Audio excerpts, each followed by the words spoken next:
ഏറെക്കാലമായി മുടങ്ങിക്കിടക്കുന്ന തന്റെ ത്രില്ലർ ചിത്രമായ ധ്രുവ നക്ഷത്രം റിലീസ് ചെയ്യുന്നതുവരെ പുതിയ സിനിമകൾ സംവിധാനം ചെയ്യുകയോ അഭിനയിക്കുകയോ ചെയ്യില്ലെന്ന് ഗൗതം വാസുദേവ മേനോൻ.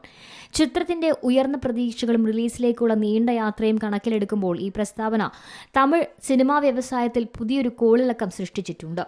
ചിയാൻ വിക്രം നായകനായി അഭിനയിച്ച ധ്രുവ നക്ഷത്രം 2017 പൂർത്തിയാക്കി റിലീസ് ചെയ്യാനായിരുന്നു ആദ്യം പദ്ധതിയിട്ടിരുന്നത്. എന്നിരുന്നാലും വർഷങ്ങളായി ചിത്രം നിരവധി തടസ്സങ്ങൾ നേരിട്ടു. നിരവധി റിലീസ് തീയതികൾ പ്രഖ്യാപിക്കുകയും പിന്നീട് ഒഴിവാക്കുകയും ചെയ്യേണ്ടി വന്നു. കഴിഞ്ഞ വർഷം ജനുവരിയിലും ഈ വർഷം തുടക്കത്തിലും ആരാധകർ ചിത്രം പ്രതീക്ഷിച്ചിരുന്നു. എന്നാൽ ഇപ്പോൾ അവസാന ശ്രമം എന്നോണം ധ്രുവ നക്ഷത്രം വിജയകരമായി റിലീസ് ചെയ്യുന്നതുവരെ മറ്റ് സംവിധാനങ്ങളോ അഭിനയമോ ഏറ്റെടുക്കാൻ പദ്ധതിയില്ല എന്ന് ഗൗതം വാസുദേവ മേനോൻ പ്രതികരിച്ചു. പദ്ധതിയുമായി ബന്ധപ്പെട്ട പ്രശ്നങ്ങൾ ക്രമേണ പരിഹരിക്കപ്പെടുന്നുണ്ടെന്ന് അദ്ദേഹം ഉറപ്പ് നൽകുകയും 2025 ജൂലൈയിലോ ഓഗസ്റ്റിലോ ചിത്രം ഒടുവിൽ റിലീസ് ചെയ്യുമെന്നും അദ്ദേഹം പറയുന്നു. Entertainment desk, C Malayalam news.